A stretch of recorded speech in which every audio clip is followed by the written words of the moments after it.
Pemirsa, kita ke informasi lainnya. Komisi Pemilihan Umum atau KPU Kabupaten Batubara, Sumatera Utara menetapkan pasangan calon bupati dan wakil bupati terpilih hasil pilkada serentak tahun 2024.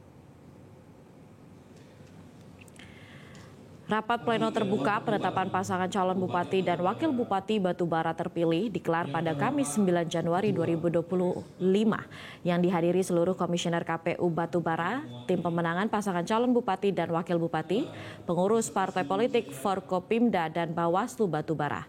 Ketua KPU Batubara, Erwin, mengatakan rapat pleno ini sesuai surat KPU RI tentang penetapan pasangan calon kepala daerah terpilih bagi daerah yang tidak ada perselisihan hasil pilkada di Mahkamah Konstitusi.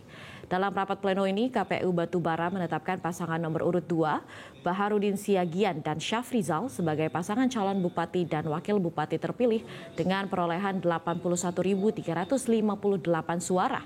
Pasangan ini unggul dengan 41% suara dibanding dua pasangan calon lainnya.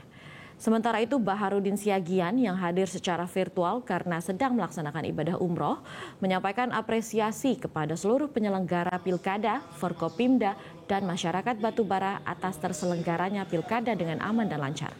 Ia pun menyatakan akan segera melaksanakan program prioritas jika sudah dilantik sebagai Bupati dan Wakil Bupati Batubara periode tahun 2025-2030.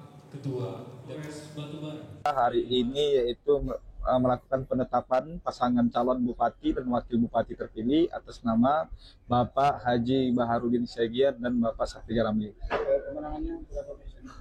Kemenangan pasangan calon nomor urut 02 ini memperoleh suara total dari suara sah itu sebanyak 41%. Selanjutnya kami Komisi Pemilihan Umum Kabupaten Batubara akan menyiapkan berkas dokumen-dokumen untuk dalam rangka mempersiapkan tahapan pelantikan dan akan kami serahkan dalam waktu dekat. Di Kabupaten Batubara 5 tahun ke depan sejak nanti dilantik, insya Allah dalam waktu yang tidak terlalu lama lagi sampai dengan 2030. Antara lain tentu akan meningkatkan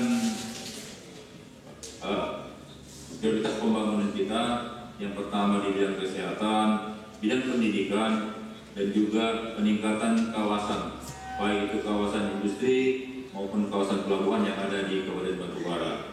Berikutnya juga dalam peningkatan perekonomian rakyat juga kita akan menghidupkan atau menggalakkan UMKM di Kabupaten Batubara. Jelajahi cara baru mendapatkan informasi. Download Metro TV Extend sekarang.